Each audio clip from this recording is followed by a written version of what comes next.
Hey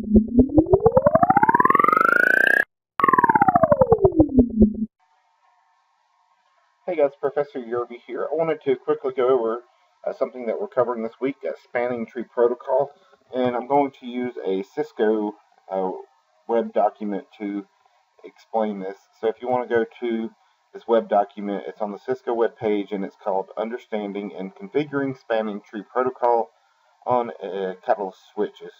So I just want to go over just a couple pieces of this.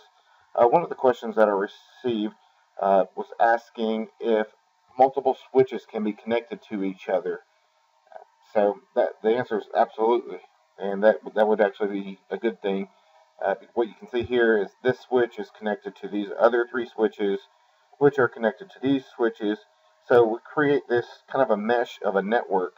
And what this does is, say this line is congested, or it's failed, or it's down, and this PC over here needs to get to over here. If this main line is down, the one that looks like it would be the shortest physical distance, if that's down, doesn't matter. There's different protocols that will determine either the fastest path, or the path with the least traffic, or the shortest distance. But this gives us a really important concept that we've talked about a bit, of redundancy.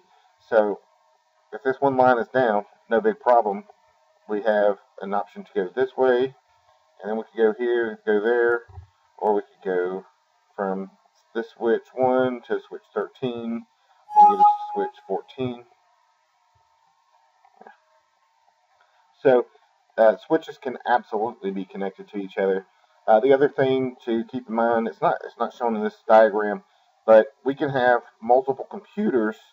So you see we have these 4 computers that are all attached to switch 12 in this diagram.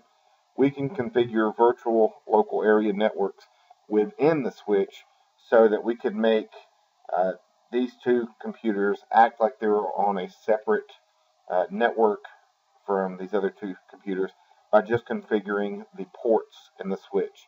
So that's something really important to keep in mind. It's not shown here on this diagram, but it's something relevant to what we're covering this week. The other thing is, spanning tree protocol is a pretty smart protocol.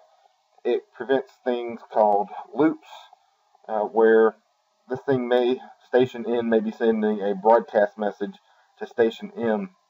If you had different versions of spanning tree protocol running, sorry about that. If you had different versions of spanning tree protocol running, it could create a loop where traffic's constantly bouncing back and forth because this guy doesn't know that this one received it. But with the same version of STP running on multiple switches, it looks like this. As long as this first link is up, then the network just behaves like this, as if this connection wasn't there. The time when this connection would complete would be if this first connection happened to be down. So that's it. That's all I wanted to cover in this short tutorial to further explain STP. Thanks for your time, and have a great night. Great day, whatever it is.